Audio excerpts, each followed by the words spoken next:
Colombia நாட்டு அரசாங்கம் தங்கள் நாட்டில் உள்ள 80 நீர் யானைகளை கொல்றதுக்கு முடிவெடுத்திருக்காங்க. இதை கேள்விப்பட்ட நம்ம அம்பானியோட தங்க புதல்வன் ஆனந்த் அம்பானி இருக்காரு இல்லையா, ஐயோ அந்த 80 நீர் யானைகள் கொள்ளாதீங்க, தயவு செஞ்சு என்கிட்ட கொடுத்துருங்க அப்படிங்கிற ஒரு ஹம்பிள் ரெக்வஸ்ட் வச்சிருக்காரு. இதை பற்றி முழு விளக்கம் என்னன்னா, கொலம்பியா நாட்டின் ஹொக்கைன் போதைப் பொருள் கடத்தல் மன்னனான பாப்லோ அப்படிங்கிற ஒரு மனுஷனுக்கு ரொம்ப நாளா ஒரு ஆசை, நம்ம சொந்தமா ஒரு உயிரியல் பூங்கா தொடங்கணும் அப்படிங்கிற ஆசைப்பட்டு வெளிநாடுகள்ல இருந்து 3 பெண் நீர் யானைகள் மற்றும் ஒரு ஆண் நீர் யானைகளை இறக்குமதி செஞ்சு அவருடைய உருவாக்கப்பட்ட உயிரியல் பூங்கா வச்சு வளர்த்துட்டு வந்திருக்காரு. இது காலப்போக்கில் என்ன ஆச்சுன்னா 160 நீர் யானைகளா இனப்பெருக்கத்தின் மூலமா அதிகரிச்சிருச்சு.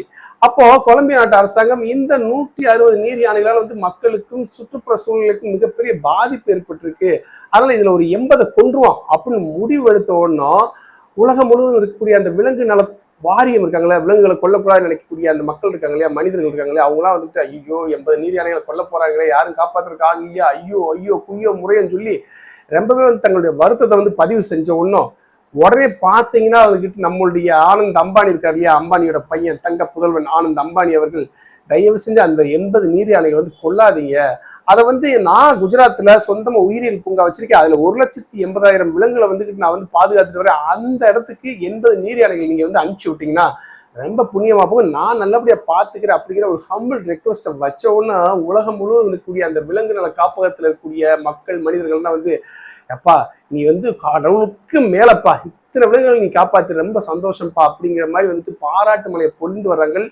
நம்ம நாட்டுல அதுவும் குறிப்பா அம்பானியோட பையன் இந்த அளவுக்கு நல்ல மனுஷனா அப்படிங்கிற மாதிரி நம்மளுடைய சமூக வலைதள வாசிகள் அவருக்கு பாராட்டு மலை தெரிவிச்சுட்டு இருக்காங்க. கொலம்பியா நாட்டு அரசு இன்னொன்னு சொல்லியிருக்கு, இப்படியே விட்டுட்டோம்னு வச்சுக்கோங்க, அந்த கொல்லாம அந்த 80 நீர் யானைகள் கொல்லாம விட்டோம்னா இந்த 160 நீர் யானைகள் 2030ஆம் ஆண்டுக்குள்ள கிட்டத்தட்ட 500 நீர் யானைகளை இனப்பெருக்கத்தின் மூலமா பெருக்கெடுத்துரும், அதனால கொன்றே ஆக வேண்டிங்கிற முடிவு எடுத்தனால்தான் ஆனந்த் அம்பானி கொல்ல வேண்டாம், என்கிட்ட அனுப்பிச்சு விட்டுருங்க அப்படிங்கிற மாதிரி ரெக்வஸ்ட் வச்சிருக்காரு.